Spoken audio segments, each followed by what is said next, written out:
আলহামদুলিল্লাহ রাব্বিল আলামিন ওয়াসসালাতু ওয়াসসালামু আলা আশরাফিল আমবিয়া ওয়া সাইয়্যিদিল মুরসালিন নবিয়িনা মুহাম্মদ ওয়া আলা আলিহি ওয়া সাহবিহি আজমাইন। আজকের এই সূরার নাম হচ্ছে সূরা গাফির। সূরা গাফিরের আরেকটি নাম আছে বোধহয়, হ্যাঁ, সূরা আল মুমিন। এই দুই নামে আমাদের দেশ মধ্যে মুমিন নামে পরিচিত, হ্যাঁ, আরব দেশে গাফির হিসাবে বেশি পরিচিত। কোন কোন সূরার একাধিক নাম আছে। সূরা ফাতিহার নাম ফাতিহা, সূরা ফাতিহার নাম উম্মুল কোরআন, সূরা ফাতিহা নাম সাবুল মাসানি, অনেক নাম আছে, কোন কোন ক্ষেত্রে একাধিক নাম আছে। আমরা আসছি এখন যে এই গাফির শব্দটা কোত্থেকে এসেছে। তার আগে এই সূরায় 85টি আয়াত রয়েছে এবং সূরাটি মক্কায় অবতীর্ণ হয়েছে হিসাবেই আহলু আলিমের কাছে জানা। আর এটা 40তম সূরা কোরআনে পাকের মধ্যে। আল্লাহ তাআলা এখানে গাফির নাম রেখেছেন এই সূরাটির। গাফির নামটি এই সূরায় একটু পরেই আমাদের কাছে আসবে। গাফির আল্লাহ তাআলা একটা সিফাতির নাম এসেছে, গাফির যামবি কাবিলিত তাওবে, যিনি গুনাহ মাফ করে দেন, তওবা কবুল করেন। এই আয়াতটা আসবে আজকে, সেই আয়াত থেকেই এই গাফিরের নাম নেওয়া হয়েছে।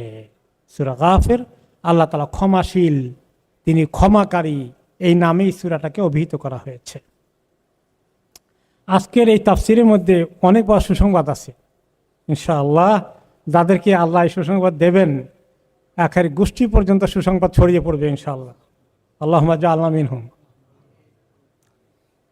তো আল্লাহ তাআলা শুরু করছেন হরুফ মুকাত্তাআত দ্বারা, হামিম দ্বারা, এবং ইয়াসিন, হামিম, নুন, আলিফ লাম মিম, এই সবগুলোকে বলা হয় হরুফ মুকাত্তাআত, কাটা কাটা অক্ষর। এগুলার কোনো অর্থ বের করার কোনো দরকার নাই সাধারণত। এগুলার উদ্দেশ্য কি? উদ্দেশ্য, আরব জাতি যখন বলেছিল কুরাইশরা যে নবী মুহাম্মদ সাল্লাল্লাহু আলাইহি ওয়াসাল্লাম বিভিন্ন তরিকায় বিভিন্ন জনের সাহায্য নিয়ে রচনা করে বলে আমার কাছে ওহী নাজিল হয়েছে, তো তার কথা এটা, তার বানানো কথা, তার গল্প, কারো থেকে চুরি করে নিয়ে আসা সাহিত্য, এটা তার নিজের, তার কাছে কোনো ওহী নাজিল হয়নি। তো আল্লাহ রাব্বুল আলামিন বলেন এগুলো দিয়ে মানুষকে ধরান যে দেখো তো, সে তো তোমাদের সাথে কত কথাই বললো এই পর্যন্ত, আরও বলে। তিনি কি কখনো হামিম দিয়ে শুরু করেন, আলিফ লাম দিয়ে শুরু করেন, ইয়াসিন দিয়ে শুরু করেন? তাহলে এটা কি প্রমাণ করে না যে এগুলো ওনার কথা নয়? এটাই হলো মেইন এজাজ। এরপরে আমরা আসি, পরের আয়াতে শুরু হয়েছে তানজিলুল কিতাবে মিনাল্লাহিল আজিজিল আলিম। তানজিল, নাজিল হওয়া, অবতীর্ণ হওয়া। এই কিতাবটা অবতীর্ণ হওয়ার কাজ ঘটেছে কার কাছ থেকে? মিনাল্লাহ, আল্লাহর কাছ থেকে। আল আজিজ আল আলিম। আজিজ শব্দের অর্থটা কি? আজিজের একাধিক অর্থ আছে। একটা অর্থ হলো খুব প্রিয়, প্রিয়তম কাউকে আজিজ, উর্দুতে খেতাব লাগে মাই ডিয়ার, বাংলায় বলে কি বলে, আমার প্রিয় অমুক। উর্দুতে বলবে আজিজি, হ্যাঁ, পেয়ারা অর্থে আসে। কিন্তু আজিজের আরেকটি অর্থ আছে ইজ্জত থেকে সম্মান। আর সম্মান কার থাকে? যার সবচেয়ে বেশি পাওয়ার আছে, মর্যাদা আছে, পজিটিভ পাওয়ার, নেগেটিভ পাওয়ার না, ডাকাতেরও পাওয়ার আছে, তারাকে সম্মান করে, লুট করে তারাকে সম্মান করে। সত্যিকারভাবে যার ভয়ে ভীত হয়ে এবং যার অনেক কল্যাণ পেয়ে মানুষ যাকে মানে সম্মান করে, এইরকম প্রভাবশালী শক্তির অধিকারী, ক্ষমতার অধিকারী আল্লাহ হচ্ছেন আজিজ এবং পরাক্রমশালী, এবং যাকে কেউ কোনোদিন পরাজিত করতে পারে না, পরাভূত করতে পারে না। তিনি সবসময়ই বিজয়ী থাকেন, তিনি হচ্ছেন আল আজিজ। কিতাব নাজিল হয়েছে এমন মহা শক্তির অধিকারী তার কাছ থেকে। আর যিনি আল আলিম, যিনি অনেক জ্ঞানী, যিনি অনেক জ্ঞানী। আল্লাহ তাআলার জন্য আল আলিম শব্দ ব্যবহৃত হয়েছে, কোনো মানুষের জন্য আলিম শব্দ ব্যবহার হয় না, বরং আলিম ব্যবহৃত হয়। আল্লাম শব্দে কোনো কোনো সময় আসে। আলিমটা অনেক অর্থ, যার এত জ্ঞান আছে সেই জ্ঞানের সঙ্গে কাউকে কোনোদিন তুলনা করা যেতে পারে না। সেই আল্লাহ যার এই ক্ষমতা রয়েছে, শক্তি রয়েছে, যিনি অনেক জ্ঞানের অধিকারী, তার পক্ষ থেকে এই কিতাবকে নাজিল করা হয়েছে।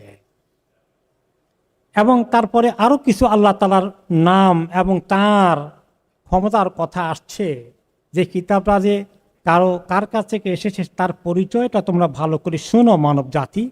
কোরাইশরা বলতো যে তিনি বানিয়েছেন, এই কিতাব তার থেকে নয়। এত মহাশক্তিশালী আল্লাহ, মহাজ্ঞানী, গাফিরিজ জামবে, তার আরো সিফাত, আরো গুণ রয়েছে।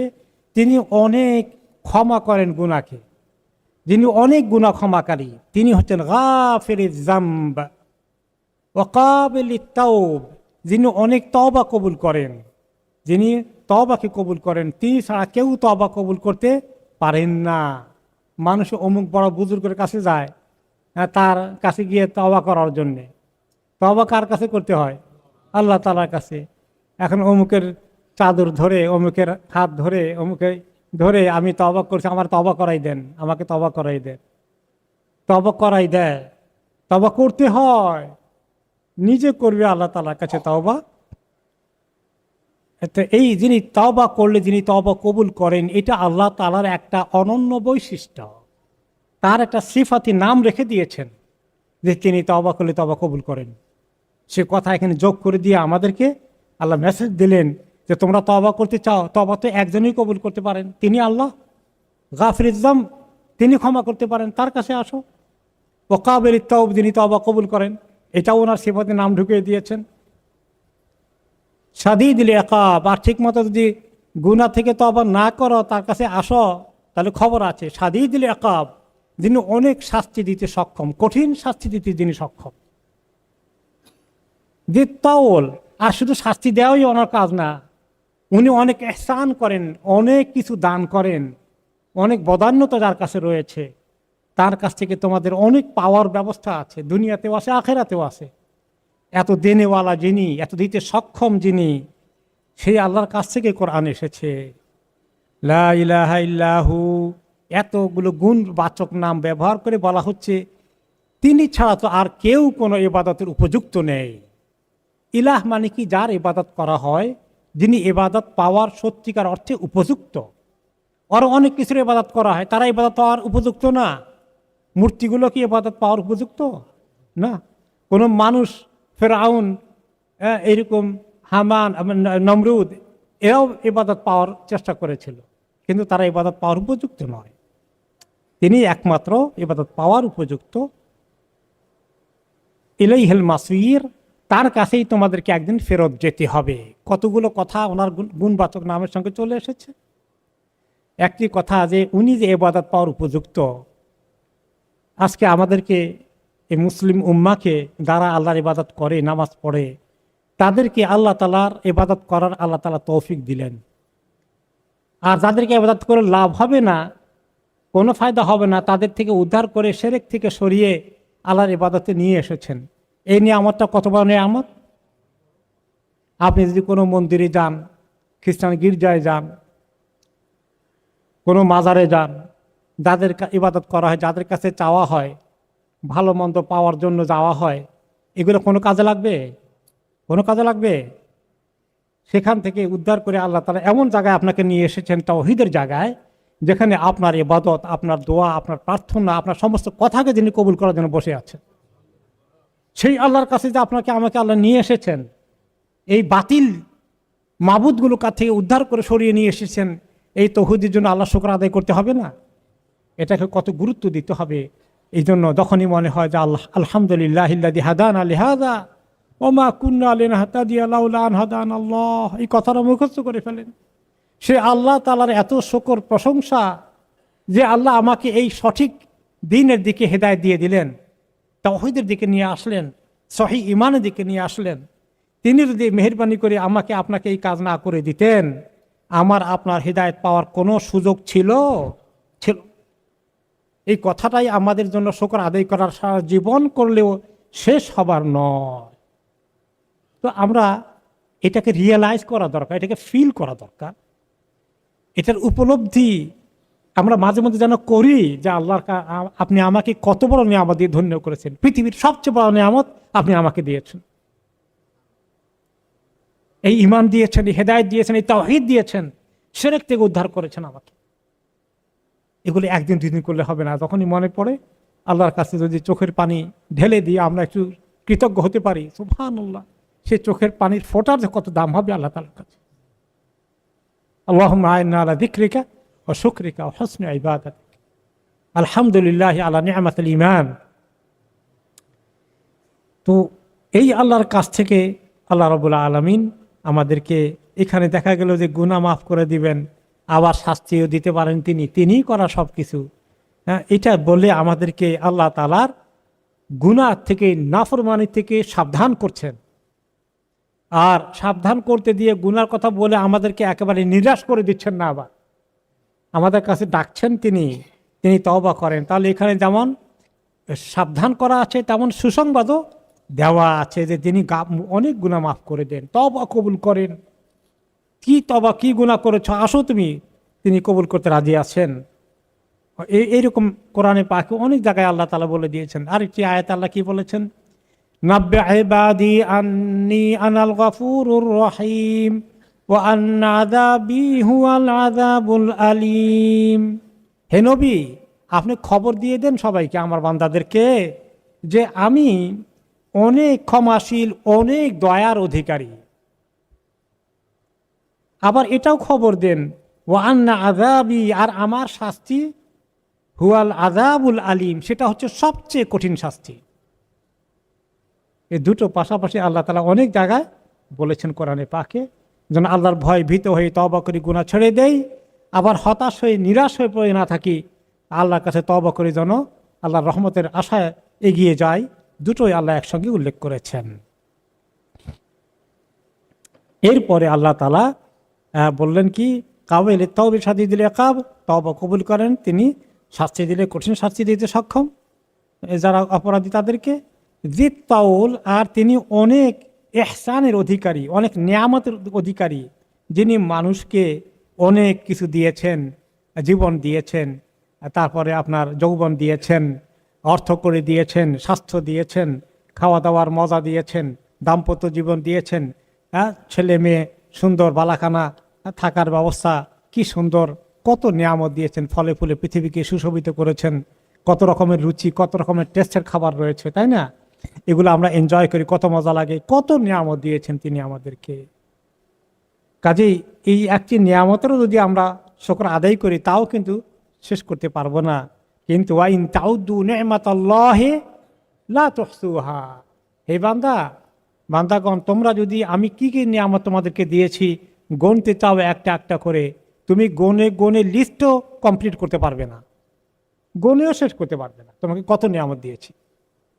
এই হাতের আঙ্গুলের মধ্যে কয়টা জয়েন্ট আছে, আঙ্গুলকে কত রকম ব্যবহার করা যায়, কি রকম না করা যায়। সুবহানাল্লাহ, দেখছেন লোহার মতো এমনি করে থাকলে কি অবস্থা হতো, কিভাবে আল্লাহ করে দিয়েছেন। শরীরের মধ্যে, মানুষের শরীরে কয়টা এরকম জয়েন্ট আছে, 360টা জয়েন্ট আছে, হাঁটু, আঙ্গুল, আপনার সব কিছু কিভাবে, হাত, হ্যাঁ, কত রকম করা যায়। আল্লাহু আকবার। ওয়াইন তাউদ্দু নি'মাতাল্লাহি লা তুহসুহা, আল্লাহ নিয়ামতগুলো গুনতে থাকলে তুমি গুনে শেষ করতে পারবে না। তো এই নিয়ামত আল্লাহ তাআলা দিয়েছেন, এই নিয়ামতগুলো খাও, তোমাদেরকে হালাল করে দিয়েছে, হালালগুলো খাও, হালালগুলোর মধ্যেই থাকো, আবার হারামের দিকে হাত বাড়িও না, তাই না? মানুষ তো হারামে, হালালে তার পোষায় না, হালালে পোষায় না, আহারে হারামের দিকে হাত দিলে খালি পকেট ভর্তি হয়, কি মজা লাগে। এই যে জাহান্নামের আগুন কেউ যদি খায়, পকেটে ঢুকায়, তার কি অবস্থা হবে। তা হালালের মধ্যে থাকো আর আল্লাহ তাআলার ইবাদত করো, লা ইলাহা ইল্লাহু। এত কিছু এনজয় করে ইমানের ব্যাপারে কম্প্রোমাইজ করো না। তার সঙ্গে তোমার যে সম্পর্ক, তিনি তোমার মাবুদ, তুমি তার বান্দা, এই জন্যই তোমাকে সৃষ্টি করা হয়েছে। ইলাহ মানে ইবাদতের উপযুক্ত যিনি, এই জন্য তো সৃষ্টি করেছে, খেয়ে দিয়ে আল্লাহর ইবাদত করবো। ওমা খালাকতুল জিন্না ওয়াল ইনসা ইল্লা লিয়াবুদুন, এই কাজের জন্য সৃষ্টি হয়েছে। কিন্তু ইবাদতের জন্যে মানুষ আসে না, ইবাদতে নামাজটাও পড়ে না।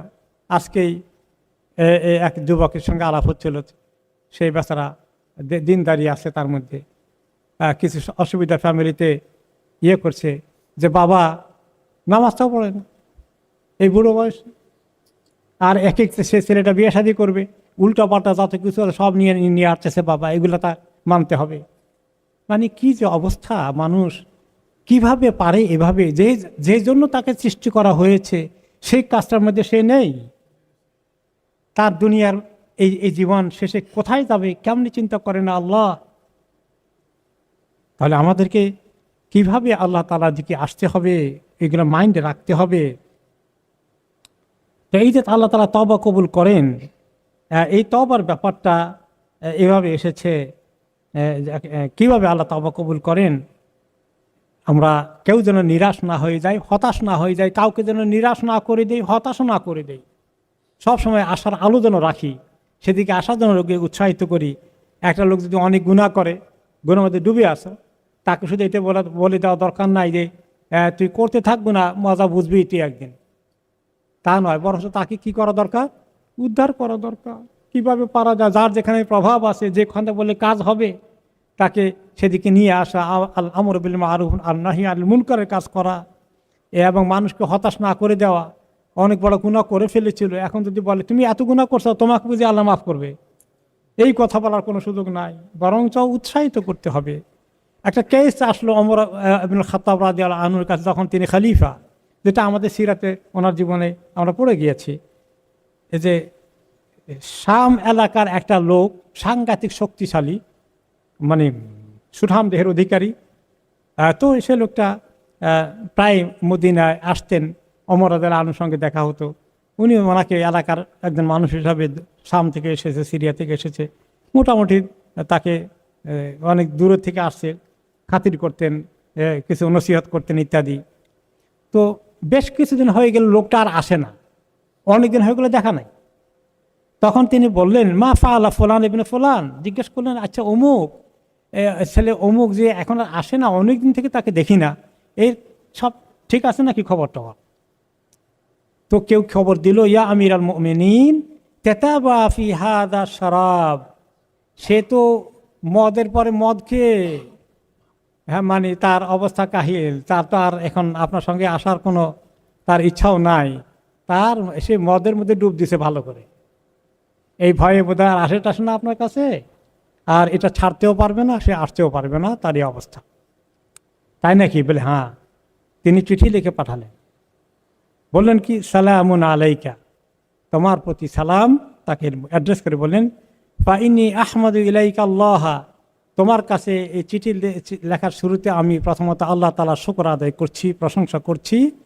আল্লাহ লা ইলাহা ইল্লা হুয়া, সে আল্লাহর প্রশংসা করছি যে আল্লাহ ছাড়া আর কোনো মাবুদ নেই। গাফিরুয যামবে, তিনি কিন্তু সমস্ত গুনাহ ক্ষমা করেন। ওয়া কাবিলুত তাওবে, তিনি কিন্তু অনেক তওবা কবুল করেন। ওয়া কাবিলুত তাওবে, গাফিরুয যামবে ওয়া কাবিলুত তাওবে, শাদীদুল ইকাব, আবার তিনি অনেক শাস্তি দিলে অনেক শক্ত কঠিন শাস্তি দেন। জিত তাওলে, মানুষের প্রতি তিনি অনেক ইহসানও করেন। তার একটা নয়, তার দোনো রকমের যোগ্যতা, গুণাবলী এবং সিফাত রয়েছে। লা ইলাহা ইল্লা হুয়া ইলাইহিল মাসির, এবং তিনি ছাড়া কোনো মাবুদ নাই, তিনি, তার কাছেই তোমাদেরকে আমাকে একদিন যেতে হবে। ওকে, তারপরে এইটা চিঠির মধ্যে তিনি লিখে দিলেন। এখানে কোনো মেসেজ পাওয়া গেল? হ্যাঁ, তাকে বলে দিলেন কি, দেখো তুমি মদ খাও কেন, খবরদার এগুলো করো না, এগুলো না বলে ইনডাইরেক্টলি মেসেজ দিয়েছেন। এই আয়াতের থেকেই মেসেজ চলে গেছে। তারপরে চিঠি দেওয়ার পরে বললেন যে তুমি চিঠিটা এমন অবস্থা দিবা যখন সে নেশা মুক্ত থাকে, নেশার হালতে চিঠি হাতে দিও না, তাহলে উল্টাপাল্টা করবে। তো যখন তার সেন্স কাজ করে তখন দিবা। আর এলাকার লোকদেরকে বলে দিলেন উদুল্লাহ আলী আখিকুম আন ইয়াকবালা বিকালবিহি ওয়া ইয়াতুবা আল্লাহু আলাইহি, তোমরা সবাই একটু দোয়া করবা তার জন্যে, সেই জন্য এই চিঠিটাকে খুব আগ্রহ সহকারে গ্রহণ করে পড়ে এবং এর মেসেজ নেওয়ার চেষ্টা করে, আর সেজন্য আল্লাহ তাআলার কাছে তওবা করে এই তৌফিক যেন আল্লাহ তাকে দেন, তার জন্য তোমরা দোয়া করবে। আশেপাশের লোকদেরকে এই নসিহত দিয়ে পাশে সাথে করে একজন চিঠি পাঠিয়ে দিলেন। যখন ওমর রাদিয়াল্লাহু আনহুর কাছে চিঠি, ওনার কাছ থেকে চিঠি নিয়ে তাকে পৌঁছে দেওয়া হলো যে তোমাকে ইনি চিঠিটা দিয়েছেন, গুরুত্ব সহকারে সে নিল। ইয়াকরাহু ওয়া ইয়ারাদ্দুহু, সে চিঠিটা বারে বারে পড়ছে আর বারে বারে উচ্চারণ করছে। কি উচ্চারণ করে? ওই আয়াত আছে ওখানে, গাফিরিয যামবি কাবিলিত তাওবা, যিনি গুনাহ ক্ষমা করে দেন, তওবা কবুল করেন, শাদীদুল ইকাব, কঠিন শাস্তি দেন। এটা পড়েন তিনি বারে বারে, যে আমার কাছে এই খবর আসলো যে আল্লাহ, সেই আল্লাহর কথা আমাকে মনে করে দেওয়া হলো। কাদ হাজ্জারানি উকুবাতাহু, আর ওমর রাদিয়াল্লাহু আনহু এই কথা দিয়ে আমাকে সাবধান করলেন, আমাকে সতর্ক করলেন আল্লাহর শাস্তি থেকে। ওয়া আদানি আন ইয়াগফিরা লি, আর আবার ওয়াদাও করেছেন, সুসংবাদ দিয়েছেন যে আল্লাহ, আমি তওবা করলে আল্লাহ আমাকে মাফ করে দিবেন। এই কথা সে খালি বারে বারে উচ্চারণ করছে আর পড়ছে আর পড়ছে। ফালাম ইয়াজাল ইউরাদ্দিদুহা আলা নাফসিহি, এবং অনেকবার পড়তে পড়তে পড়তে পড়তে এই আয়াতটা, এই আল্লাহর ক্ষমার কথা শুনে, আবার কঠিন শাস্তির কথা শুনে তার ভিতরে এমন অনুভূতি সৃষ্টি হলো, তার ভিতরে এমন চেতনা আসলো, সুম্মা বাকা, কাঁদতে থাকলো কাঁদতে থাকলো কাঁদতে থাকলো, তওবা করতে থাকলো। সুম্মা নাজা ফাআহসানা নাজা, তারপরে আল্লাহ তাআলা তাকে তৌফিক দিলেন মদ ছেড়ে দেওয়ার জন্য।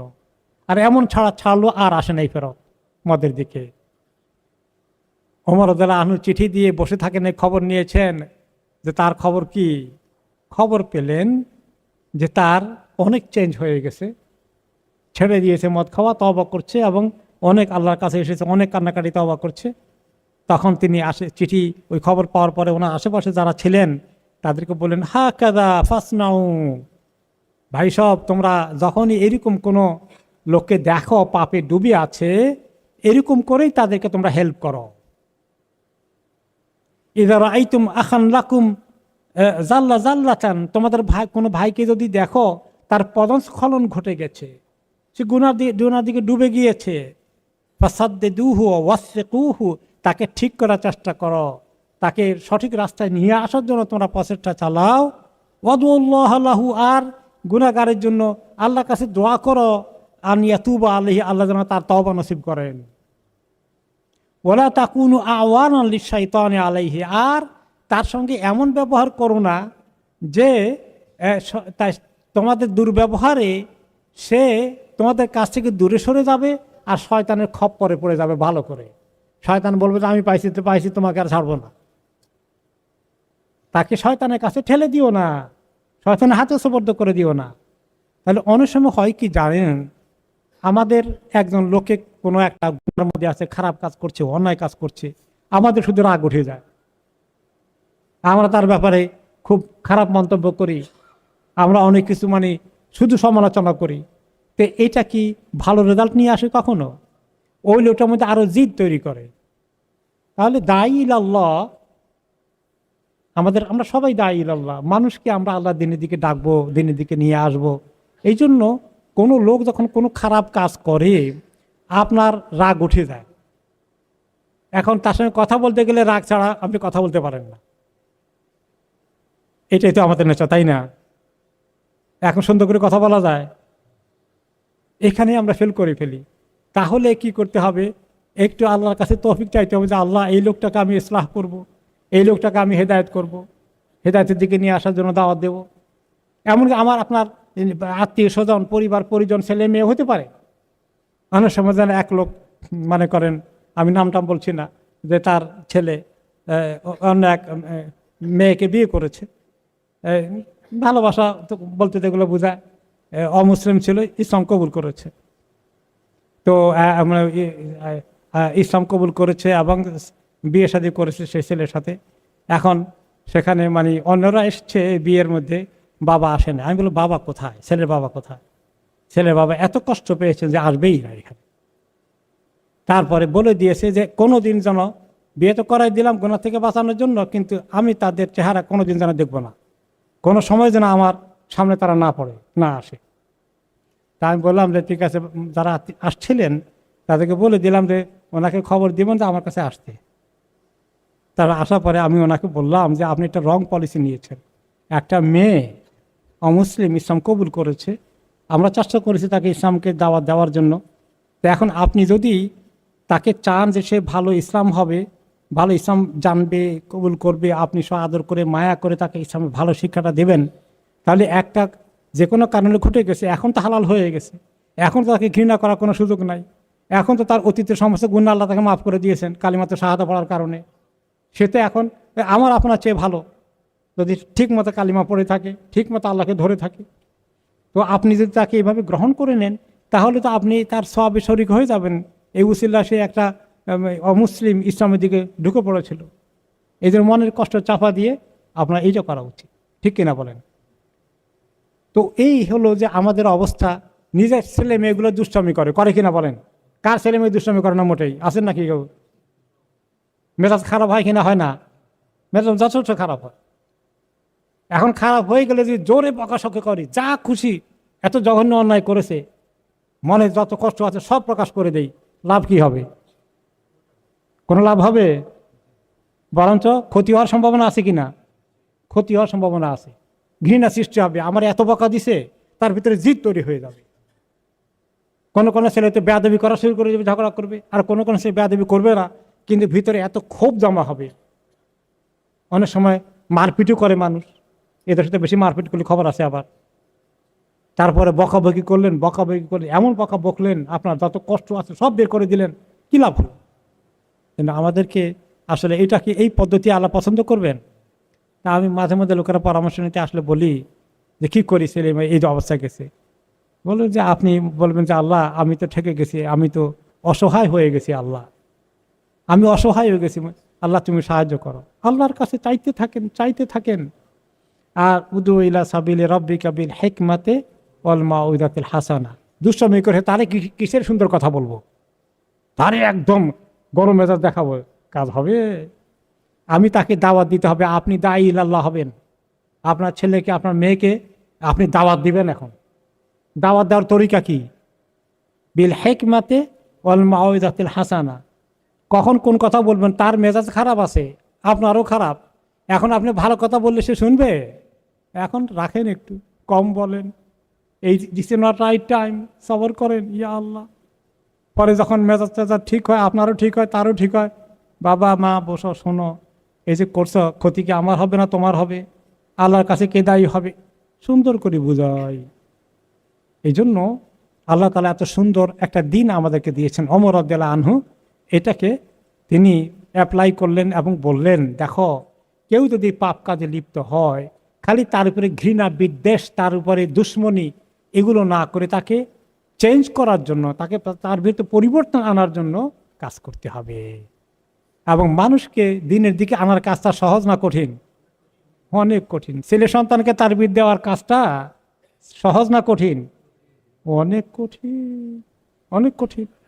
আর এই কঠিন কাজের জন্য নবী করিম সাল্লাল্লাহু আলাইহি ওয়াসাল্লাম দ্বীনের দাওয়াত দিতে গিয়ে উনি এই কঠিন পরিস্থিতি কিভাবে ফেস করেছেন, কিভাবে করতে হবে, তার জন্য আল্লাহ তাআলা ওনাকে বললেন, ওয়াসবির ওমা সবরুকা ইল্লা বিল্লাহ। হে নবী, আপনি সবর করেন। আপনি তো আল্লাহকে সাথে নিয়ে সবর করতেছেন, একলা সবর করতেছেন না। আপনার কষ্ট আল্লাহ দেখছেন। তাহলে আমরা রাগ গোসার এক্সপ্রেশন করে ছেলে মেয়েকে যদি খুব বকাবকি করি, কোনো ফায়দা হবে না। সবর করতে হবে।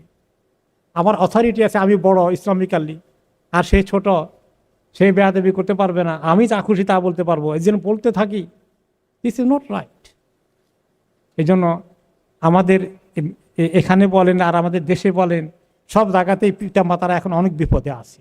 সোশ্যাল মিডিয়ার কারণে, মোবাইল ফোনের কারণে কি পর্যায়ে ছেলে মেয়ে কোন দিকে ছুটে চলে যাচ্ছে, এগুলা যখন টের পায় মা বাবা, তখন অনেক দূর পানি গড়িয়ে গেছে। তখন গিয়ে মেজাজ এত খারাপ হয়, এত কষ্ট আসে। তো তখন আমরা একটা শক্ত অবস্থানে যাই, কেউ ঘর থেকে বের করে দিব, কেউ কথা বলা বন্ধ করে দিবে। এগুলা কোনো কাজ করবে? মনে করতে হবে যে আল্লাহ আমি ঠেকে গেছি, আল্লাহ আমি বিপদে পড়ে গেছি, আমি আল্লাহর কাছে আগে তওবা চাইতে হবে। কারণ আমাকে আল্লাহ দায়িত্ব দিয়েছিলেন এদেরকে চোখে রাখতে। দুনিয়া সব কিছু কোনো রকম খাইয়ে বাঁচা যায়, এর চেয়ে বেশি টাকা জোগাড় করতে গিয়ে যদি ছেলে মেয়েকে সময় কম দিয়ে থাকি, আল্লাহ আমাকে ধরবেন না? তাহলে এভাবে করে আমাদেরকে একদম সবরের সাথে, ধৈর্যের সাথে তাদেরকে দিনের দিকে আনতে হবে। এই ঘটনার মধ্যে ওমর রাদিয়াল্লাহু আনহু থেকে আমরা এই শিক্ষাটা পেলাম, এই আয়াতের আলোকে তিনি যেটা আমাদেরকে একটা এক্সাম্পল দেখালেন। এই জন্য তিনি বলে দিলেন যে তাকে চিঠিটা দিবা এমন সময় লা তাদফাহু ইলাইহি হাত্তা তাজদাহু সাহিয়ান, এই মদখোরকে তুমি এমন সময় চিঠিটা দিবা যখন তার মাইন্ড ঠিক আছে, সেন্স ঠিক আছে, নিশার অবস্থায় নাই। তো এখান থেকে আমরা একটা জিনিস নেই, যে অবস্থায় মানুষ গ্রহণ করবে সেই অবস্থায় কথা বলতে হবে, ঠিক কিনা? এখন আপনার মেজাজ খারাপ, আপনার সন্তানেরও মেজাজ খারাপ, এই মুহূর্তে ধোলাই করা, সংশোধন করা, তরবিয়ত দেওয়া, লম্বা ওয়াজ করা, যত লম্বা ওয়াজ করছেন তত তার বিরক্ত লাগতেছে। কিভাবে যে সে হজম করতেছে পারলে মনে হয় যেন আপনার দিকে কিছু ছুঁড়ে মারে, এমন এক পরিস্থিতি কোনো কোনো সময় হয়ে যেতে পারে। এই জন্য উদু ইলা সাবিলি রাব্বিকা বিল হিকমাত, হিকমাতের অর্থ হলো যখন যে কথা বলা সাজবে, কাজ করবে, তখন ওই কথা বলবো। এক্ষুনি বলতে হবে, আর দেরি করা যাবে না, না, এখন বললে রিয়াকশন হবে। যখন বলার মতো তার মানসিকতা হবে, আমিও ঠান্ডা হয়েছি, একদিন পরে হোক, 3 ঘন্টা পরে হোক, 1 সপ্তাহ পরে হোক, তখন গিয়া সুন্দর একটা পরিবেশ তৈরি হয়েছে, তখন আপনিও সুন্দর করে বলতে পারবেন। আর ওই রাগটা কমে গেছে এখন আপনার থেকে, আর সেও এখন মোটামুটি আপনার রাগ না দেখে তারও শোনার মানসিকতা হয়ে যেতে পারে। কথাগুলো কি মেক সেন্স করে? শুধু ছেলে মেয়ের ক্ষেত্রে, মিয়া বিবির ক্ষেত্রে তো একই অবস্থা হতে পারে। কাজেই কথা বলার রাইট আছে, আপনি আপনার হক আছে, আপনি বলে দেন। অন্যায় তো করছে বলে একটা দিবেন, একটা ভুল করেছে বলে দেন, তো বলে দিলেই কাজ হয় নাকি? আল্লাহ তাআলা আমাদেরকে এইগুলো ঠিক মতো এই কোরআন হাদিসের স্পিরিট অনুযায়ী বলার জন্য তৌফিক দান করুন।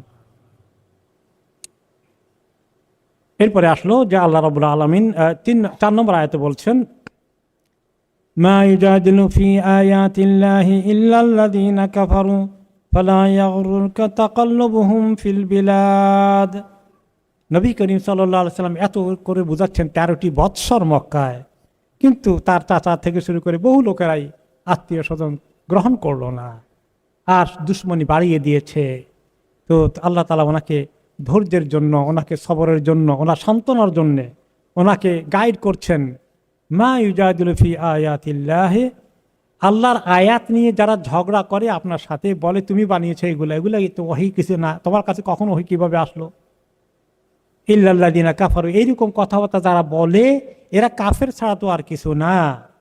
তো আপনি দেখতে পাচ্ছেন যে তাদেরকে আমি সঙ্গে সঙ্গে ধরে শাস্তি দেই নাই, তারা যে দিব্য আরামেই আছে এখনো, আর তারা ক্ষমতা মানে গর্ব অহংকার দেখাচ্ছে, তাদের গর্ব অহংকার দর্প ঠিক মতো চালিয়ে যাচ্ছে, তারা অন্যায় করছে, বাড়াবাড়ি করছে, সীমা লঙ্ঘন করছে, দিনের দুশ্মনী করছে, তাদেরকে আমি এখনো শাস্তি দেই নাই। আপনার মনে মধ্যে কষ্ট আছে কিছু?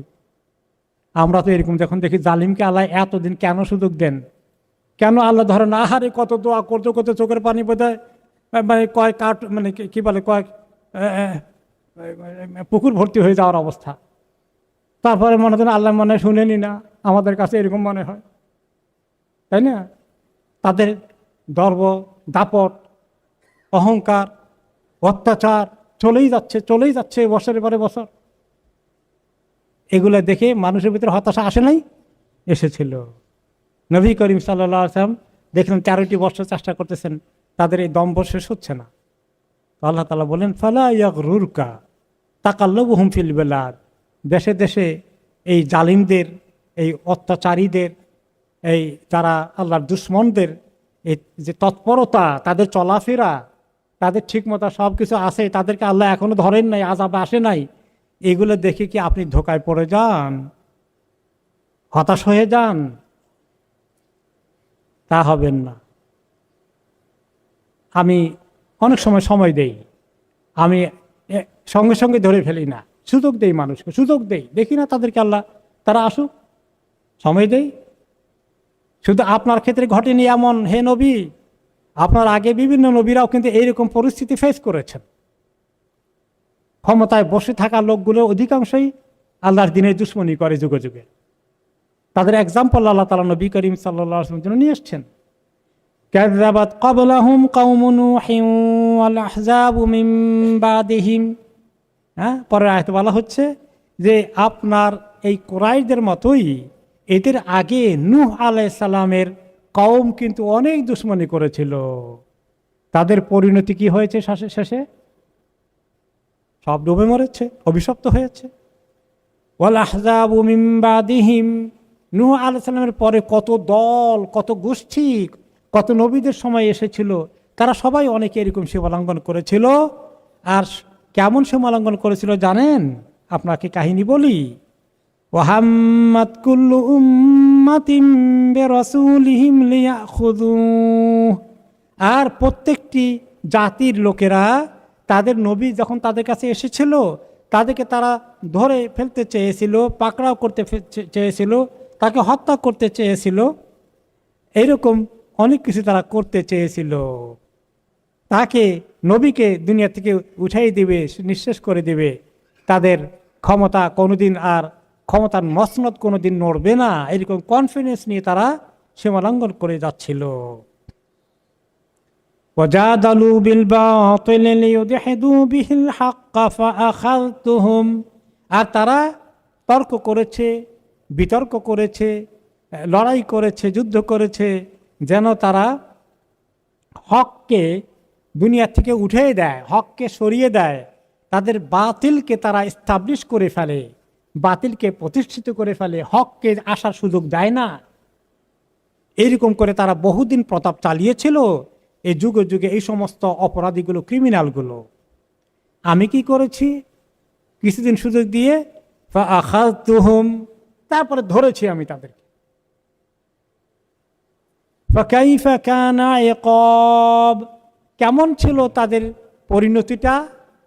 এই পরিণতির কথা কোরআনে আসছে না? নূহ আলাইহিস সালামের কওম, নমরুদের খবর কি এসেছে? ফিরআউনের খবর কি এসেছে? কওমে আদ, কওমে সামুদের খবর এসেছে। কিভাবে আল্লাহ তাআলা তাদেরকে ধরেছিলেন। তারা এইভাবে দিনকে তারা সরিয়ে দিতে চেয়েছে। ইউরিদুনা লিইউতফিউ নূরাল্লাহি বিআফওয়াহিহিম, আয়াত আল্লাহ তাআলা বলেছেন তারা চেয়েছে আল্লাহর দ্বীনের এই আলো, নূর যেন পৃথিবীতে নিভে যায়, ফু দিয়ে নিভাই দিতে চেয়েছে। কোনো দিন যেন না থাকে, ইসলাম যেন না থাকে, ইসলাম থেকে দেশকে মুক্ত করে দাও, কুফরি একে ছড়িয়ে দাও, এত দিনের দুশ্মনী করে। কিন্তু আল্লাহ তাআলা সেই তাদের এই ইসলামকে ফু দিয়ে নিভিয়ে দেওয়ার সুযোগ দেবেন না। আল্লাহু মুতিম্মু নূরিহি ওয়ালাউ কারিহাল কাফিরুন, আল্লাহ তাআলার এই নূরকে আল্লাহ তাআলা অব্যাহত রাখবেন, এটাকে পরিপূর্ণ করবেন। কাফেরদের কাছে খুব অপছন্দ হলেও, অনেক কষ্ট কাফেরদের লাগে না? কি লাগে কাফেরদের কষ্ট? অনেক লাগে, অনেক লাগে। কি কষ্টে যে আছে আশেপাশে কাফেরগণ। তো আল্লাহ তাআলা এই যুগে যুগে এটা করেছেন। তা আমি তাদেরকে পাকড়াও করেছি, ধরেছি। কেমন করে ধরেছিলাম জানেন হে নবী? ফাকাইফা কানা ইকাব, তাদের কি করুণ পরিণতি হয়েছিল, কি করুণ পরিণতি হয়েছে। যুগ যুগে, সকল যুগেই এমন করুণ পরিণতি নেমে আসে জালিমদের উপরে। وكذلك حقت كلمة ربك على الذين كفروا أنهم أصحاب النار, এভাবেই যারা কুফরিতে অব্যাহত থেকেছে এবং তারা মানে দিনের দুশ্মনী করেছিল, তাদের উপরে আল্লাহ তাআলার কালিমা, আল্লাহ তাআলার হুকুম, আল্লাহ তাআলার ফয়সালা, সিদ্ধান্ত নিশ্চিত হয়ে আছে যে তাদের পরিণতি কি হবে? আন্নাহুম আসহাবুন নার, তারা হয়ে যাবে জাহান্নামের অধিবাসী। দুনিয়াতে শাস্তি দিয়ে আল্লাহ তাদেরকে শেষ করবেন না, আখিরাতে তাদের করুণ পরিণতি গিয়ে ঠেকবে জাহান্নামের অতল তলে। এরপর এই দুনিয়ার মানুষকে, ক্রিমিনালগুলোকে এই আল্লাহর দুশ্মনী, আল্লাহর নাফরমানি থেকে সাবধান করে তাদেরকে সাবধান হওয়ার জন্য মেসেজ দিয়ে এবার আল্লাহ তাআলা আসবেন মুমিনদের কাছে। তাদের জন্য কি সুসংবাদ আছে? অনেক সুসংবাদ আছে মুমিনদের জন্য। আজকের আয়াতে, আজকের কোরআনে তাফসিরে ইনশাআল্লাহ পাবেন আপনার জন্য, আপনার পরিবারের জন্য অনেক ব্যাপক সুসংবাদ। আলহামদুলিল্লাহ। الذين يحملون العرش ومن حوله يسبحون بحمد ربهم ويؤمنون به। ওই সমস্ত ফেরেশতাগণ যারা আল্লাহর আরশকে বহন করে। কয়জন ফেরেশতা আল্লাহর আরশ বহন করে?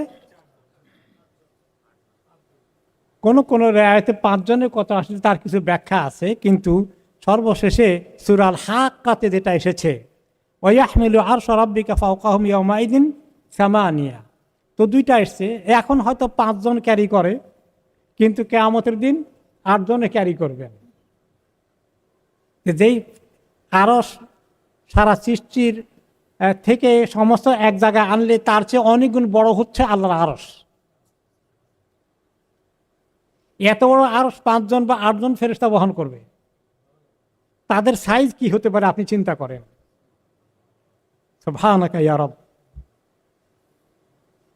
তো কিয়ামতের দিন বা এই মুহূর্তে ফেরেশতারা যারা বহন করে আছেন আল্লাহর আরশকে, তাদের কাজ কি? আরশ বহন করেন। ইউসাব্বিহুন ওমান হাওলাহু, শুধু এই কয়েকজন সিলেক্টেড 5 অথবা 8, এই কয়জন তো এখন আছে 5 জন, কিয়ামতের দিনে 8 জন হবে, কিন্তু ওনারাদের পাশে আবার অনেক ফেরেশতা রয়েছেন। তাদের বিভিন্ন কাজ আছে, ফাংশন আছে, ডিউটি আছে। আবার আল্লাহর তারা তাসবিহ করার জন্য সেখানে তারা থাকে। তাদের কিছু মেইন কাজ, অন্যতম কাজ হচ্ছে ইউসাব্বিহুনা বিহামদি রাব্বিহিম, তাদের রবের অনেক প্রশংসা করে, দিন রাত তাসবিহ থাকে। ওয়ায়ুমিনুনা বিহি, তাদের ঈমান কি পরিমাণ মজবুত আল্লাহ তাআলার প্রতি, এইগুলা তারা সেই ঈমান নেই আল্লাহর এই তাসবিহগুলো করে। আর আরেকটি কাজ তারা করে, ওয়াস্তাগফিরুনা লিল্লাযিনা আমানু, আর যারা ঈমানদার আছে তাদের জন্য খালি দোয়া করে, আল্লাহ ঈমানদারদেরকে মাফ করে দেন, আল্লাহ ঈমানদারদের গুনাহগুলো মাফ করে দেন। সারা দিন রাত তারা দোয়া করছে, আল্লাহর প্রশংসা করে, আমাদের জন্য দোয়া করে। সুবহানাল্লাহ। কি দোয়া করেন তারা? তার কাহিনী শুনেন। রব্বানা ওয়াসি'তা কুল্লা শাইইন রাহমাতাও ওয়া ইলমা, হে আল্লাহ, হে আমাদের প্রভু, আপনি তো সব কিছু আপনার এলেমের নলেজে আছে। কোনো কিছু আল্লাহর এলেমের জ্ঞানের নলেজের বাইরে আছে? সব কিছুর খবর আল্লাহর কাছে আছে। আর রাহমা, আর রহমত তো আপনার অবারিত, সব কিছুর, যত মানুষের, যত প্রাকৃতিক, যত জীবজন্তু, যা কিছু যত মাখলুক আছে, সবার প্রতি আপনার যে কত অবারিত রহমত রয়েছে, এবং সবারকে কোন হারাতে কোথায় আছে এগুলোর জ্ঞান যেভাবে আপনার কাছে রয়েছে, কোনো কিছু আপনার জ্ঞানের বাইরে নয়। আল্লাহর এই সিফাতগুলোকে উল্লেখ করে করে প্রশংসা করে তারা এবার দোয়ার দিকে আসবেন। এত প্রশংসা করে কি দোয়া করছেন ফেরেশতারা? রব্বানা ফাগফির লিল্লাযীনা তাবু ওয়াত্তাবাউ সাবিলাক, ও আল্লাহ, আপনি আপনার এত ক্ষমতার দোহাই দিয়ে, আপনার এত কুদরতের দোহাই দিয়ে, আপনার এত রহমতের দোহাই দিয়ে আমরা আপনার কাছে যে প্রার্থনা করছি, আল্লাহ, যারা আপনার কাছে গুনাহ করার পরে তওবা করে, আল্লাহ আপনি তাদেরকে মাফ করে দেন। ওয়াত্তাবাউ সাবিলাক, ওদেরকে নয় যারা তওবা করে কিন্তু আপনার রাস্তায় আসে না, খালি মুখে মুখে তওবা বলো, ওদেরকে না, তওবা করে ওয়াত্তাবাউ সাবিলাকা, এবং তওবা করে আপনার রাস্তাকে তারা খুব ভালো করে ধরে, তাওবাতান নাসুহা, যে তওবা করার কারণে গুনাহকে তারা এখন ঘৃণা করে। আগে অনেক গুনাহ করে ফেলেছিল, এখন এমন চেঞ্জ হয়ে গেছে আল্লাহ, এখন আপনার রাস্তায় তারা ঠিক মতো এসে গিয়েছে, আল্লাহ আপনি মেহেরবানি করে তাদেরকে মাফ করে দেন, মাফ করে দেন। ওয়াকিহিম আযাবাল জাহিম, আর আল্লাহ আপনি তাদেরকে জাহান্নামের দাউ দাউ করা আগুন থেকে আপনি হেফাজত করে দেন, নিরাপত্তা দান করেন। আল্লাহ আপনার আমার জন্য তারা দোয়া করছে। তারপরে আযাব থেকে রেহাই দিয়ে এক জায়গায় ফেলে রাখেন না, আসল জায়গায় পৌঁছে দেন। রব্বানা ওয়া আদখিলহুম জান্নাতি আদনিন আল্লাতী ওয়া'আদতাহুম, আল্লাহ তাদেরকে প্রবেশ করিয়ে দেন ওই জান্নাতের, যে জান্নাতে যে শান্তির ঠিকানা, শান্তির চিরশান্তির ঠিকানা জান্নাত, সেই জান্নাতে তাদেরকে পৌঁছিয়ে দেন যার ওয়াদা আপনি করেছেন। যারা আল্লাহর ইবাদত করবে, গুনাহ থেকে তওবা করে ইস্তেগফার করে পাক সাফ হয়ে আল্লাহর রাস্তায় আসবে, তাদেরকে যে আপনি ওয়াদা করেছেন জান্নাতের, আল্লাহ মেহেরবানি করে সেটা তাদের জন্য বরাদ্দ করে দেন। শুধু তাদেরকে নয় আল্লাহ, তাদের উসিলায় তাদের প্রতি যদি খুশি হয়ে যান, এই জান্নাত বরাদ্দ করে দেন, তাহলে তাদেরকে আরেকটু আপনি এক্সট্রা বকশিশ দেন। সেটা কি? ওমান সালাহা মিন আবাইহিম, তাদেরকে শুধু আল্লাহ মাফ করে দিয়ে জান্নাত দিয়েন না, এই নেককারগুলোর বাপ মা দাদা দাদি উপরের দিকে কদ্দুর পর্যন্ত যাবে আল্লাহ তাআলাই ভালো জানেন, যে তাদেরকে এদের উসিলায় আল্লাহ আপনি তাদেরকেও মাফ করে দিয়ে তাদেরকেও জান্নাতে ঢুকাই দেন। সুবহানাল্লাহ, কত বড় নিয়ামতের খবর আল্লাহ তাআলা দিয়েছেন। এবং তিনি এই কথাগুলো ফেরেশতাদের কাহিনী উল্লেখ করেছেন আমাদেরকে হতাশ করতে না নিরাশ করতে, উৎসাহ দিতে, হতাশ করতে নয়, নিরাশ করতে নয়, আমাদেরকে আল্লাহর দিকে আসার জন্য আগ্রহী করতে। পাইছেন একদিন একটু ডিস্টার্ব করে। তারপরে আল্লাহ তাআলা বলছেন যে মা বাবাকে দেওয়ার পরে বলবে যে ওয়া আজওয়াজিহিম, তাদের বিবিদের জন্য দরখাস্ত দেবে, বিবিরা স্বামীর জন্য দরখাস্ত দেবে। বিবি চলে গেছেন জান্নাতে, স্বামী পিছনে পড়ে রয়েছে, আটকে গেছেন। স্বামী চলে গেছেন জান্নাতে, বিবি আটকে গেছেন, যে আল্লাহ আমাদের স্বামী স্ত্রী যে তাকে মিস করলাম, আল্লাহ দেন আমাদের সঙ্গে যোগ করে জয়েন করে দেন। ওয়াদুররিয়াতিহিম, তাদের নিজেদের সন্তান সন্ততিগুলো আল্লাহ তাদের স্বামীকে, তাদের স্ত্রীকে, তাদের সন্তান সন্ততিকে তাদেরকে জয়েন করিয়ে দেন। যুররিয়াতের মধ্যে শুধু সন্তান সন্ততি, নাতিপতিও আসতে পারে। এত নাতিপতিকে মায়া করেন, জান্নাতে একটু দেখতে মনে যাবে না? মাশাআল্লাহ। তো এইগুলো পাওয়ার জন্য যেন দয়া বেশি করে ফেরেশতারা তাদের জন্য দোয়া করছেন। এই ফেরেশতাদের দোয়া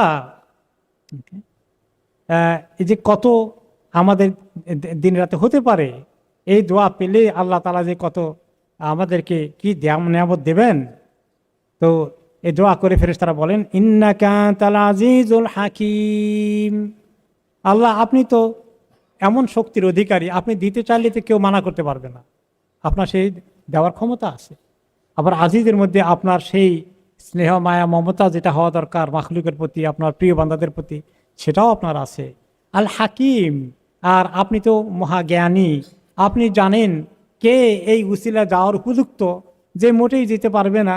এমন ক্রিমিনাল যদি বাপ মা থাকে, এমন ক্রিমিনাল যদি সন্তান থাকে, তাহলে তো সেটা তো আমরা অন্যায়ভাবে আপনার কাছে আবদার করব না। আপনি হাকিম, আপনি জানেন, আপনার সবচেয়ে বেশি জ্ঞান, তার ভিত্তিতে আপনি সিলেক্ট করবেন। সে এর চেয়ে বেশি তো আমাদের আল্লাহ বলার অধিকার নেই। আপনার তার নামের সেই সেফাতগুলো উল্লেখ করে বলবেন ওয়াকিহিমুস সাইয়্যাত, আর আল্লাহ তাদেরকে এই কোনো করুণ পরিণতি, কঠিন অবস্থা হাসরের ময়দানে জাহান্নামে পুলসেরাতে ফেল করা, পড়ে যাওয়া, হিসাব নিকাশে আটকে যাওয়া, এই সব কিছু থেকে, খারাপ জিনিসগুলো থেকে আল্লাহ আপনি তাদেরকে প্রোটেক্ট করে ফেলেন, হেফাজত করেন। আল্লাহ দোয়া করছেন ফেরেশতারা, ফেরেশতার দোয়া অব্যাহত থাকছে। ওমান তাকিস সাইয়্যাতি ইয়াওমাইযিন ফাকাদ রাহিমতা, ওই দিন আল্লাহ আপনি যাকে এই কঠিন অবস্থা, খারাপ অবস্থা থেকে উদ্ধার করবেন, নিরাপদ করে দেবেন, তাকে তো আপনি কত দয়া দিয়ে যে ভর্তি করে দিলেন। আল্লাহ তাকে যে কি দান আপনি দিলেন, এটা কত বড় নিয়ামত হয়ে যাবে তার জন্যে। ওয়াযালিকা হুয়াল ফাউজুল আযীম, এটি হচ্ছে সবচেয়ে বড় সফলতা, কামিয়াবি, সফলতার মাপকাঠি এখানে। তো এই আয়াতের তাফসিরে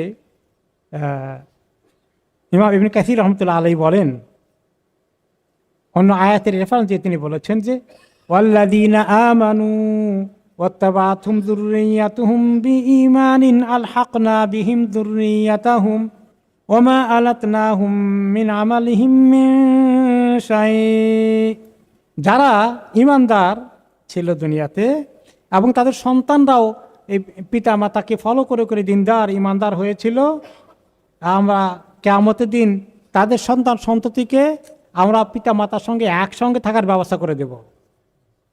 ওমা আলাতনাহুম মিন আমালিহিম মিন শাই, তাদের কোনো আমলের কোনো কিছু আমরা বেকার নষ্ট করে দেব না, সব কিছু পাওনা সুন্দর করে বুঝিয়ে দেব।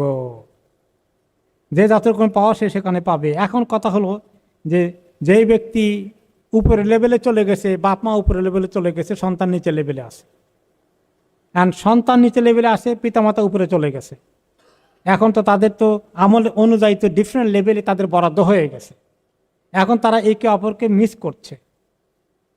কোনো কোনো তাফসির এসেছে, বান্দা যখন জান্নাতে যাবে তখন বলবে, ইয়া রব আইনা আবি ওয়া উম্মি ওয়া জাদ্দি, যে হে আল্লাহ, আমার বাবা মা জান্নাতে আছে যে, কিন্তু আমি তো আমার পাশে পাচ্ছি না। কোথায় আমার মা, কোথায় আমার বাবা, কোথায় আমার দাদা দাদি, নানা নানি, আইনা ওয়ালাদি ও ওয়ালাদা ওয়ালাদি, কোথায় আমার ছেলে মেয়ে, কোথায় আমার নাতিপুতি। আল্লাহ এইগুলোকে, ও আইনা জাউজাতি ও আইনা জাউজি, আমার স্বামী কোথায়, আমার স্ত্রী কোথায়। আল্লাহ আমাদেরকে দুই জায়গা দিচ্ছেন কেন? একজনের আমার তো একটু নিচে, আরেকজনটা উপরে, এখন দুই লেভেলে বরাদ্দ হয়ে গেছে। আল্লাহ আমাদেরকে একসঙ্গে করে দেন। তখন আল্লাহ তাআলা একসঙ্গে করে দেন। কিভাবে করবেন? উপরের জনকে নিচে নামাই দিবেন, ডিমোশন করবেন, আর নিচের জনকে উপরে দিবেন। হ্যাঁ, নিচের জনকে উপরে প্রমোশন দিবেন। এইটা হলো আল্লাহর স্পেশাল দান। যে কেন এই কথার সাপোর্ট অন্য আয়াতেও আছে, ওয়ালাকুম ফিহা মা তাশতাহি আনফুসুকুম ওয়ালাকুম ফিহা মা তাদদাউন। এই জান্নাতে তুমি যেটা তোমার মনে চায়, ওই চাওয়া মাত্র আমি সেটা পূরণ করব, আর যেটা আবদার করবে সেটা তোমাকে দেওয়া হবে। তা আল্লাহ তো এটা বলেই রাখছেন অ্যাডভান্স, কাজে সেটার দোহাই ওনার জীবনে আল্লাহ বলছিলেন না আপনি আমাদেরকে, আমরা তো সেটার অপেক্ষায় আছি। তো আল্লাহ তাআলা এত কারিম, এত সুবহানাল্লাহ সম্মানিত করবেন যাদেরকে আল্লাহ তাআলা এই জান্নাত দিবেন, তাদের উসিলায়, তাদের পিতামাতা, তাদের ছেলে মেয়ে, নাতিপুতি, দাদা দাদি, নানা নানি পর্যন্ত জান্নাতে প্রমোশন পেয়ে যেতে পারে। তাহলে এই যে একটা অ্যাম্বিশন আমাদের জীবনে আল্লাহ তাআলা দিয়েছেন, কি সুসংবাদ দিয়েছেন, কত বড় টার্গেট দিয়েছেন, কত বড় গোল দিয়েছেন জীবনের মধ্যে। জীবনের সবচেয়ে বড় টার্গেট কোনটা হওয়া উচিত? প্রচুর মানুষের টার্গেট আল্লাহ কিভাবে দুনিয়াটা বাড়ানো যায়, কিভাবে একটা ঘর কেনা যায়, কিভাবে কাউন্সিল ঘরে আসে, আল্লাহ ঘরটা কিনতেই পারলাম না, কিভাবে কেনা যায়। তারপরে আমার এই দেশে অমুক জায়গা বিক্রি হচ্ছে, কিভাবে কেনা যায়, কিনে ফেলতেছে, 1-2 টাকা বাড়াই দিয়ে একটু আমি কিনে ফেলি। এগুলোর জন্য এত পরিকল্পনা আমাদের থাকে, টাকা জমানোর জন্য পরিকল্পনা থাকে। কিন্তু আসলে আমাদের আখিরাতের জান্নাতের এই যে নিয়ামতগুলো পাওয়ার এত আশা, এত আকাঙ্ক্ষা, এটার অবস্থা খুব দুর্বল, তাই না? আমাদের আশা আকাঙ্ক্ষাটাও কি খুবই দুর্বল। যদি সবল আশা আকাঙ্ক্ষা হয়, তার জন্য জান দিয়ে লাগবে না? যেটা আমরা চাই যে আমি এটা করতে হবে। এই দেখেন সুবহানাল্লাহ, এই ইউরোপে আসতে হবে, 7 সাগর 13 নদী পাড়ি দিয়ে, সাগর পাড়ি দিয়ে দিকে কত জন ডুবে মরে, তারপরেও আসে, ঠিকই না? আসে, যে আসতে হবে, ওখানে গেলে আমার বিশাল কামিয়াবি হয়ে যাবে। এই দুনিয়ার টার্গেট অনেক সময় দেখা যায় এই পারে আসছে ঠিকই, আসে কদিন পরে মরেই গেছে, কিছু জোগাড় করতে পারেনি, তার আগেই মরে গেছে।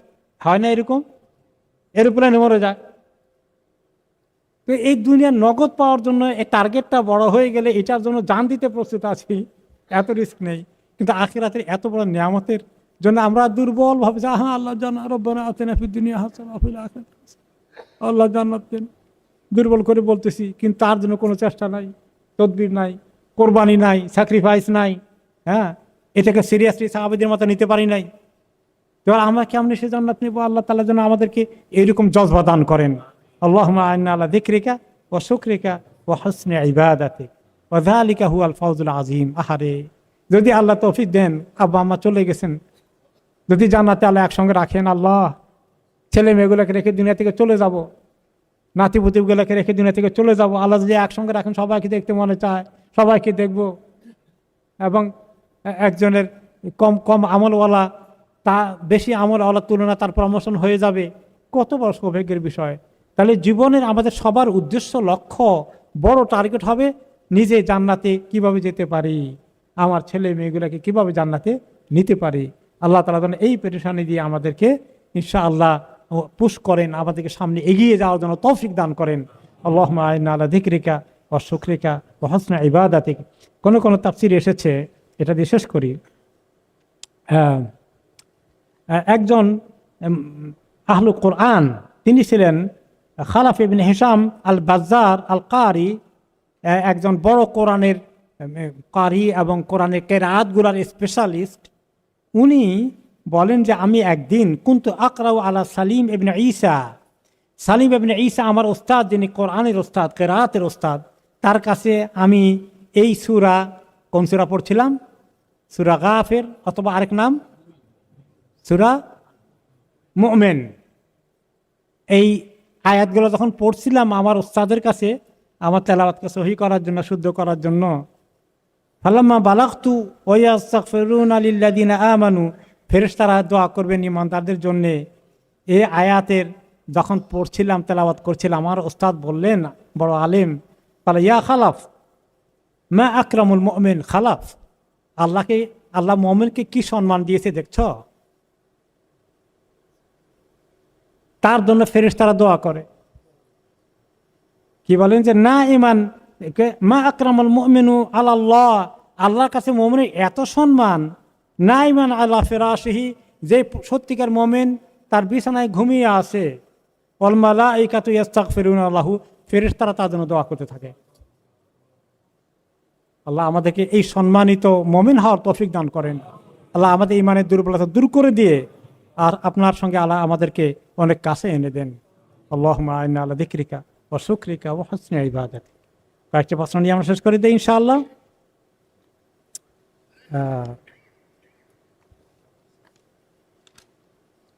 একটা প্রশ্ন এসেছিল, মৃত ব্যক্তির জন্য কেউ মারা গেলে একটা কালচার শুরু হয়ে গেছে, জানেন?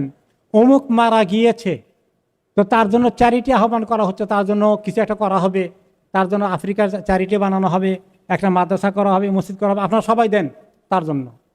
এটা কোন পাগলামি? তা আপনারা তার জন্য কেন দিবেন?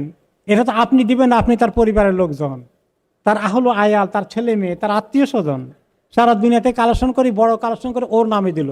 ওর নামে এখানে কি যাবে? যারা টাকা দিচ্ছে তো ওদের পাওনা হয়ে গেছে, তার কেন পাওনা হবে? হ্যাঁ, বলে পিতা মাতা ছেলে মেয়ে, আমাদের হক একে অপরের প্রতি আছে, তাই না? এইটা আমরা দেব আমাদের বাপদাদার জন্য, আমাদের প্রিয়জনের জন্য। আরেকজন তো কালেকশন করে আমার বাবার এটা অনেক বড় করে তৈরি করে দিলাম। এই একটা প্র্যাকটিস খুব দ্রুত আরম্ভ হয়েছে। কেউ মারা গেলেই তার জন্য চ্যারিটি তহবিল করা হয়, টোটালি অ্যাগেনস্ট সুন্নাহ। সলফে সালেহিন সাহাবায়ে কেরাম যারা যে সমস্ত কাজ করেন, এগুলো কেন জোগাড় করে মানুষ? আপনার নিজের মা বাবার জন্য দেন, আরেকজনের জন্য আপনার দেওয়া দরকার কি?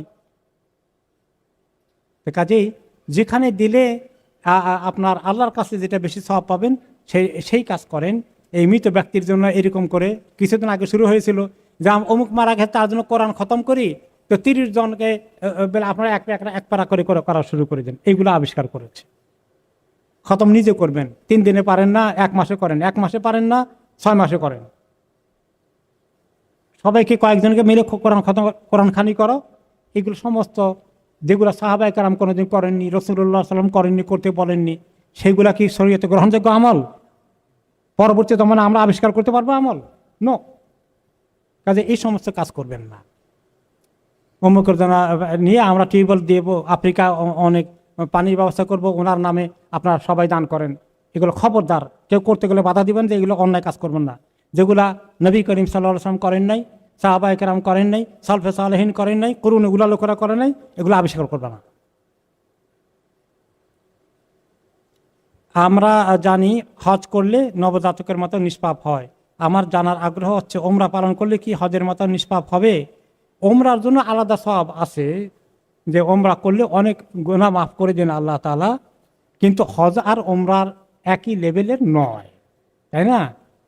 তো এই জন্য হজ অনেকটা বড় ইবাদত, কয়েকদিন ব্যাপী করতে হয়, কয়েক জায়গায় করতে হয়, মক্কা শুধু বাইতুল্লাহ আশেপাশে নয়, সেই জন্য ওখানে অনেক বেশি। হজ করলে আমরা হাজি সাহেব ডাকি, ওমরা করলে কি হাজি সাহেব ডাকা যাবে? এই হাজি সাহেবদের ডাকতে হবে, এই কথা কোন কিতাবে লেখা আছে? আর নামের আগে হাজি সাহেব, আমি প্রায় রেফারেন্স দিই যে আপনার নাম কি? আমার নাম আলহাজ সমীরউদ্দিন, নিজেই বলতেছে। সুবহানাল্লাহ, সমীরউদ্দিন কেউ তাকে মাফ করবেন। যাই হোক, ওকে, রাইট। তারপরে আর কার হাত আছে দেখি? একটা হাত, 2টা হাত, 3টা। জি ইনশাআল্লাহ, ওকে, জি আপনি শুরু করুন। আচ্ছা,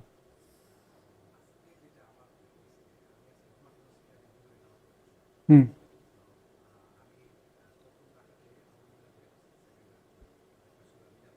হুম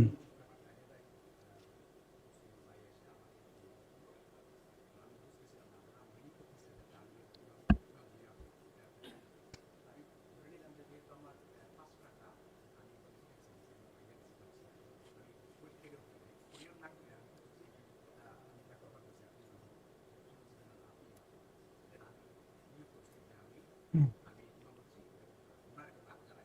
হুম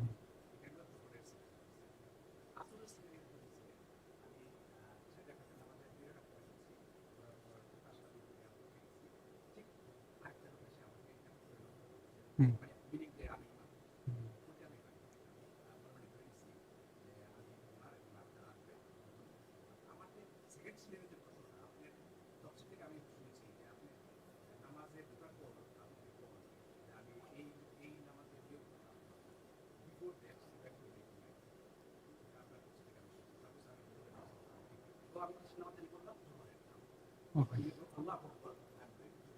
ওকে জি।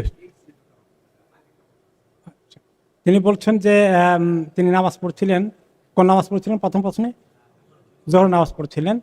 তো উনি জামাত পানে নিজে পড়ছিলেন একলা। তার একজন এসে ওনাকে টাচ করে ওনার পিছনে দাঁড়িয়ে গেছেন, তাই না? তা এখন হ্যাঁ, তো দাঁড়িয়ে দাঁড়িয়ে গেছে। হ্যাঁ, তখন আপনি নামাজ ছেড়ে দিয়ে ওনার সঙ্গে কথা বলছেন। বুঝছি। আপনি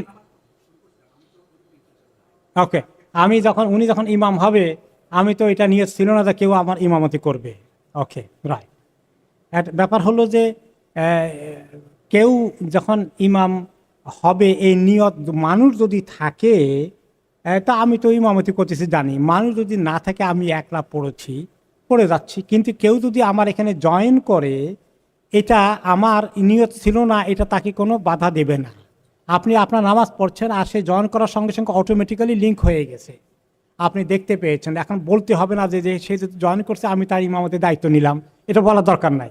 এটা অটোমেটিক্যালি হি জয়েন হয়ে যাবে নামাজ, কেমন? এরপরে আপনি যে ভেঙে ফেললেন এটা ভুল করেছেন। ওকে, আপনার ভাঙ্গা দরকার ছিল না, যে আমি ভেঙে তার ইমামতে নিয়ত করি তারপরে শুরু করি। আমার তো আগে ইমামতে নিয়ত ছিল না, আমার নাজার একলা পড়ার নিয়ত ছিল। না, আপনার নিয়ত যখন ছিল ঠিক আছে, আপনারটা যখন থেকে তিনি জয়েন করেছেন, এখানে আপনার নিয়তের অটোমেটিক্যালি নিয়তটা ঢুকে গেছে এখানে। আর আর এখন আর আপনাকে শুরু থেকে শুরু করতে হবে না।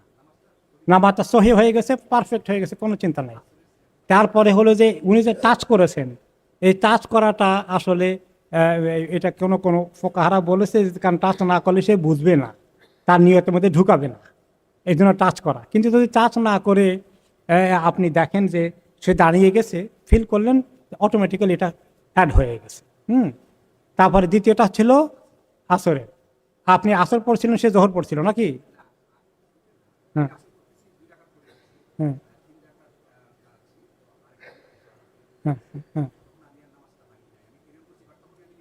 হ্যাঁ, ঠিক আছে। ও ঠিক আছে, ও দুইটা একই জিনিস।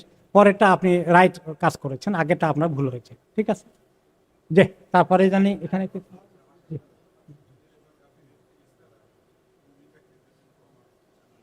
হুম, হুম,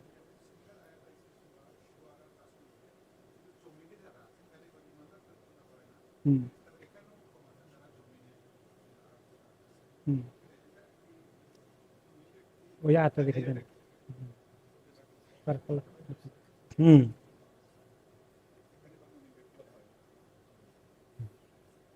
ওকে। এখন এটা হলো সূরা সূরাতে এসছে যে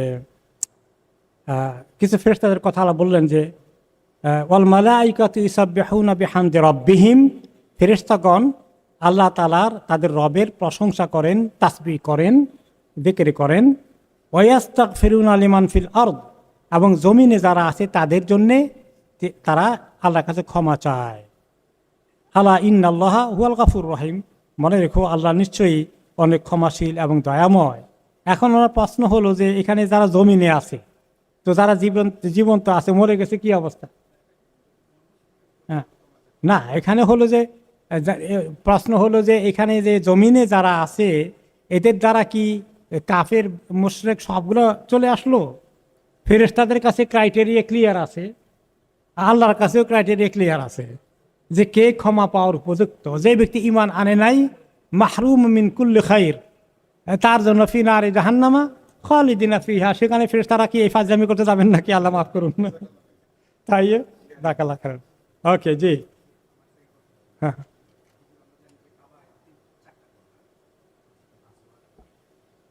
হ্যাঁ হ্যাঁ, বলেন তারপরে কি? হ্যাঁ হ্যাঁ, সংক্ষিপ্ত করেন। হ্যাঁ হ্যাঁ,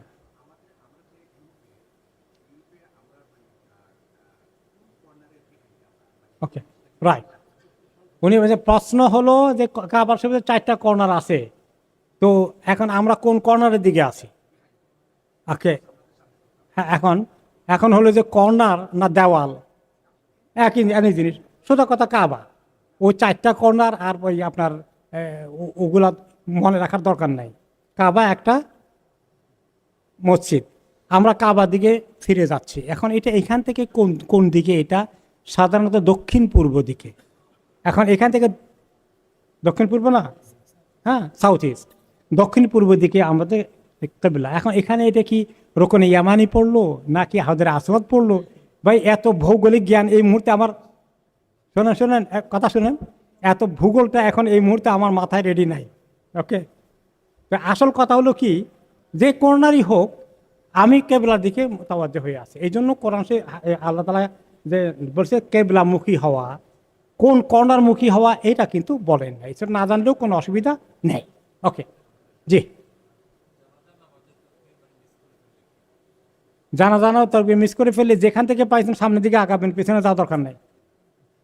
সামনে যেখানে যেটা ডিউ হয়ে আছে সামনে, ওইটা যেটা মিস করেছেন ইট ইজ মিসড। ওকে, তারপরে জি পিছনে। আচ্ছা, একটু জোরে বলেন, দাঁড়িয়ে বলেন, আমি শুনতে পাচ্ছি না।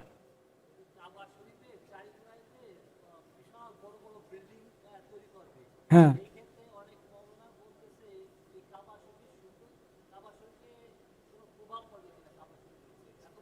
ও আচ্ছা, কাবা শরীফের চতুর্দিকে অনেক হাই রাইজ বিল্ডিং হয়ে গেছে, এখন এটা কাবার উপরে কোনো প্রভাব পড়বে কিনা, এখন আমাদের নামাজ যাইতে বাধা হয়ে যায় কিনা। যাই হোক, শোনেন, ব্যাপার হলো যে এগুলো কারো কাছে ভালো লাগছে না, অনেকের কাছেই ভালো লাগছে না। আর কমার্শিয়ালি বিভিন্ন হোটেল মোটেল করিডোরে এইগুলো মানুষের যাওয়া আসা, বিভিন্ন রকমের আরও কিছু স্ট্রাকচার করিডোরে, এগুলো অনেকেই পছন্দ করেন না। এখন এটা নিয়ে আমরা যদি বসে বসে সিদ্ধান্ত নেই, তারপরে এটা একটা রেজুলেশন পাস করি, কোনো কাজ লাগবে? আল্লাহ কাছে দোয়া করেন। ওকে, জি, জি,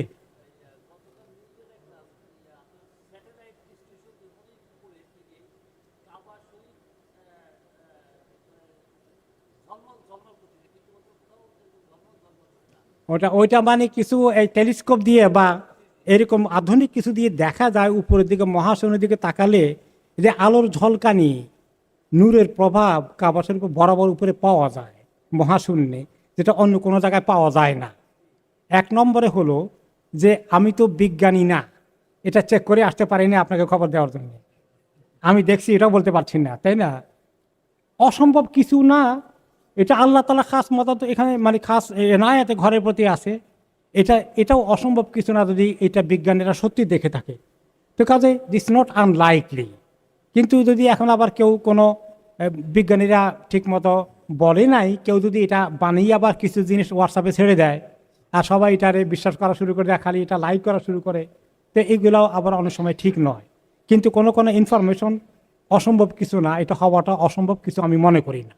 আল্লাহ আলাম। ঠিক আছে, এনিথিং এলস? জি,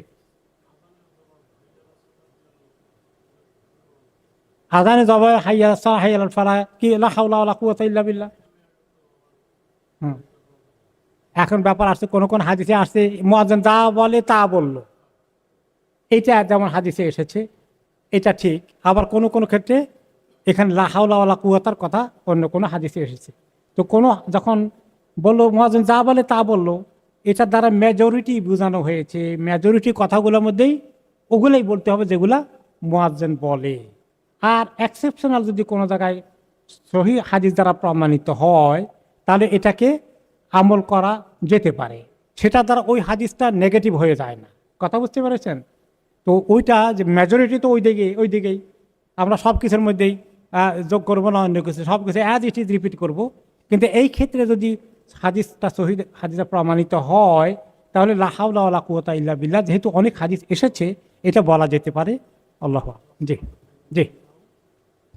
আর সলাতু খায়রুম মিনান নাওমের ব্যাপারে আরেকটি অপশন, এটা একটা দারুণ কথা, যে এইটার ব্যাপারে কি এসেছে, কেউ কেউ বলেছেন, মানে বিভিন্ন ব্যাখ্যা করেছেন কি, কি জানি ভুলে গেলাম, সাদ্দাক্তা বা আরাক্তা, এই কথা কোনো সহিহ হাদিসে আসে নাই।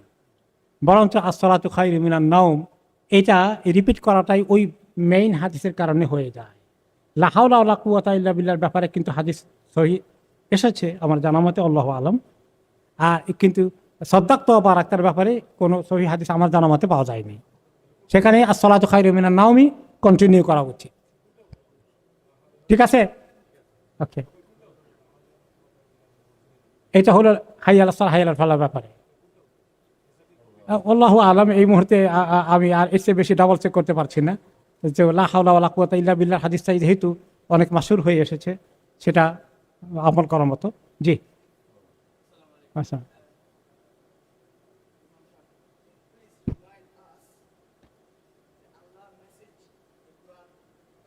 হুম হুম।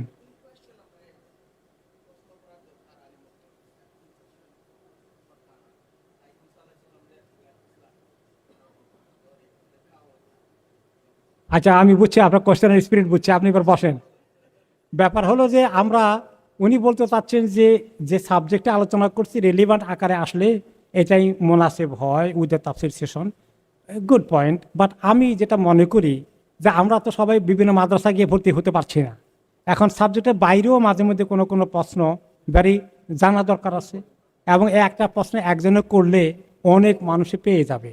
তবে প্রশ্নের কোয়ালিটির ব্যাপারে একটা মাইন্ডে রাখা দরকার, যেটা খুব বেশি মানে বেনিফিট হবে না, ওইটা অ্যাভয়েড করলে ভালো। এটা that's spirit we could agree ইনশাআল্লাহ, তাই না?